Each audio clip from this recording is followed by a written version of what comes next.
You know, as I'm sitting here, I've been thinking, well, I was laying in bed a while ago thinking, today is the 1st of November, the year of our Lord 2020.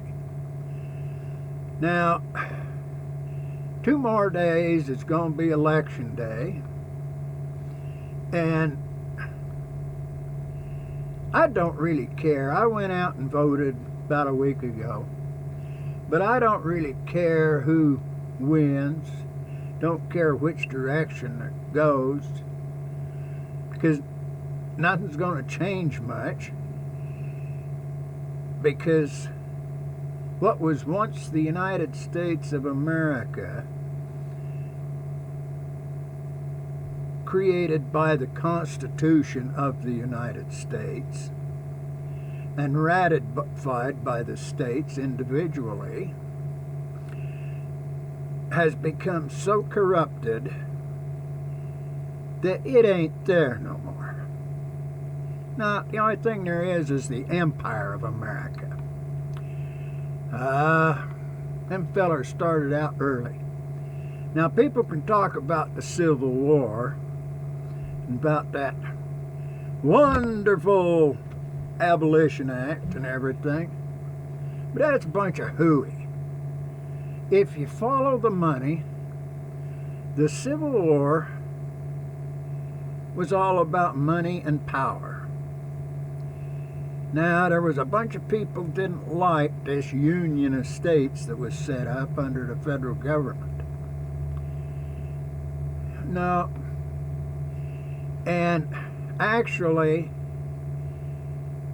the United States of America died the day that the North invaded the South. It was sick. It was deathly sick, because the South had been pushed to a point to where they wanted to secede. Now, I don't see much difference in what I've read about history and everything between what the South and the North felt, as has been going on and gone on, and created the situation, all the hate and anger and all that kind of stuff that's going on in this country now. You know, it was never meant to be one nation. Never. One nation of people can't get along unless they're the same. Hell, unless they're the same people. Even back there in that Bible thing, that Israel, it wasn't the Jews. Israel was 12 individual peoples. 12 brothers started it out, and it was still under 12 brothers. Somewhere out there, according to the stuff that's in that book, them 12 tribes are still out there. I'm all mixed up and everything. That stuff back there in what they call Jerusalem and Israel now is simply 2 tribes. You got the tribe of Judah, and you got the tribe of Benjamin. Them other 10 tribes are out there wandering around. They couldn't get along. No. Back there in them days when the judges were corrupt. So the people went crying to that prophet Samuel saying, "Give us a king, give us a king." And old Samuel, he comes up, and the Lord says, "Well, they don't want me no more. Give them a king. Give them that feller over there, that guy named Saul. He'll be a good king for them. They'll get what they deserve, what they want." Well, Saul now, he was a Benjaminite. You come down when he got booted out of there, and they put in that really good feller David. Now, David, he was Jewish. And he got in trouble because he liked another guy's wife, so he got in trouble. And then that guy they call Solomon was so wise, the wisdom of Solomon, he was such a corrupt old coot that nobody, nothing. And after that, them other 10 tribes just wound up going off, getting defeated by armies from other places and all that. Well, that's what happened to the United States, if you don't want to consider it. There were 13 colonies come up with that Constitution as a framework for a union that they could all get along in and protect themselves. Well, come on down through by that criminal Andy Jackson that was involved with getting all that good land and gold and everything away from them Cherokees and Choctaws and Seminoles and stuff that lived in the South. They got that Indian Removal Act come down through there. Then they go over and they decide they want Texas. Now, the criminal activity that went on between everybody, between that, I think it was General Taylor and the President of the United States, they went over there and caused a war with that poor little country down there in Mexico. Didn't have an army stand up to them. And they went down there and killed a bunch of peons and kids and women and stuff and took all that land out the south. Well, then, guess what? Hey, we're big guys. We can take what we want. It wasn't the fact that the South, that South Carolina fired on Fort Sumter. It was the fact that the North invaded the South. And them Southerners, biggest share of them, didn't give a hoot about slavery one way or another. It was just the money guys with the big properties that cared about slavery. The Northerners, they're big money guys with their factories and everything. They go down there and, well, they get all the money and stuff. The Union is no more. Now it's an empire. As Abraham Lincoln said in that wonderful Gettysburg Address, one nation under God. Baloney. It wasn't one nation. At that time, it was actually 26 or 29, I forget the actual figure, nations under the Union. Okay, well, the North won the war. The United States went away. The Empire of America came into being. Then they got up in there to old Woodrow Wilson's time. Well, we're having problems. These states out here was kind of uppity. They had them senators. They represented the state. They could control kind of what went on. Well, 1913, they got that fixed with the 17th Amendment. Them good party people, 2 parties, not states, but 2 parties in Congress passed an amendment to send it out to the states to be ratified. Now, them 2 parties sent it out to their good party people in them states, legislatures, not the people of the states, the legislatures of the states, which were basically 2-party people, and got that Amendment 17 ratified. Well, now, senators for the states, instead of being appointed by the state to go into Washington and represent them, was now elected by the masses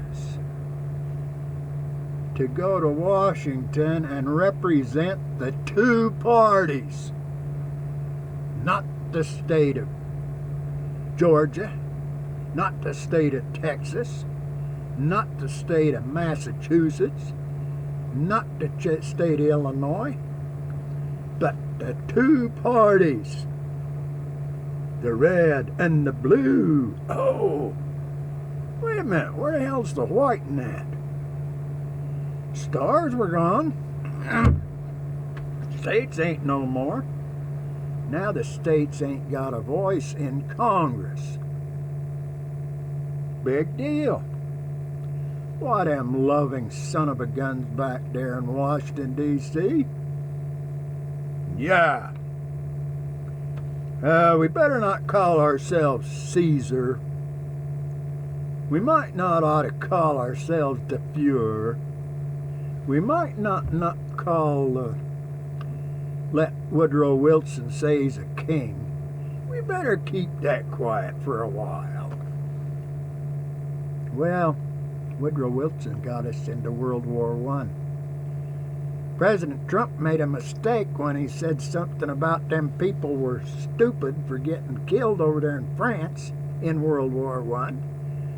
Well, they were. They should have stood up and told Woodrow Wilson, no, we aren't going to France. We ain't going over there and fighting in that war. Them guys can work it out themselves. That's what liberty's about. We mind our business. They mind their business. When they get that sorted out, if they want to fight with us, they can come over here and try to get us, and we'll just kick their butts. That didn't happen. We got into World War I. Well, that treaty over there, Treaty of Versailles, it come through and it went in and got all nice and everything done. Germany so to represent them reparations and everything they had to pay. And that little colonel from that corporal out of Austria, Adolf Hitler, he got over there, and that National Socialist Germans Workers' Party got him into power. They had riots in the streets. They had the thugs going around bumping people on the head saying, you're going to vote for this guy. You're going to vote for old Uncle Adolf. Gee, it sounds like what's been happening in this country over the last year. Now it gets away. What was in there between that 1917 peace treaty and 1939 going to war? 22 years.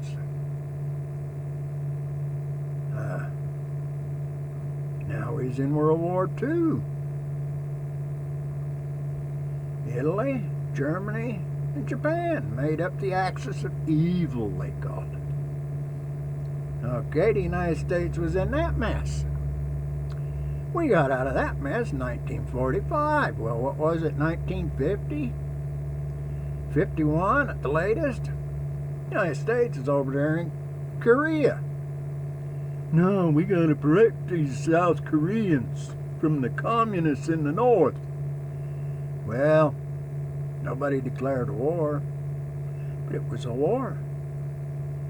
That ended in 53, 52, 53. 65, 12 years later, Johnson sends the troops into Vietnam. Well, hell, we're still at war. We ain't never quit war. There's been at least 100,000 people killed, 100,000 Americans killed in foreign wars since the end of World War II, and there has never been a declared war to authorize the killing of that 100,000 Americans. Oh, that's pretty sad. You know, like I said, this country, it's not a country. If you look at it, we got all kinds of countries within a country. and yet they've all lost their representation to two parties. The criminal party of the blue and the criminal party of the red. And we ain't got liberty. Our unalienable rights are gone. People in New York City, under them old mob bosses that they say was around, the John Gottis and all of them people, the ones before him, them was governments under which the people could live. They lived. So, mob bosses took the money and stuff, big deal. You know, it ain't no different nowadays except the mob bosses are sitting in Washington, D.C. The guys that are pulling the strings on them mob bosses have got all the means of production and the wealth wrapped up in their little portfolios. Don't know how many of them there are, 100, 120. There might only be 40 or 50 of them super rich guys. But I don't really care who gets elected, because it's not going to change anything until people realize that the height of this progressive socialism they're voting for nowadays, and out in the streets burning cars and everything to support, is slavery. Gee, that government don't care about that 13th Amendment. That government cares about making everybody slaves. Talk to you later.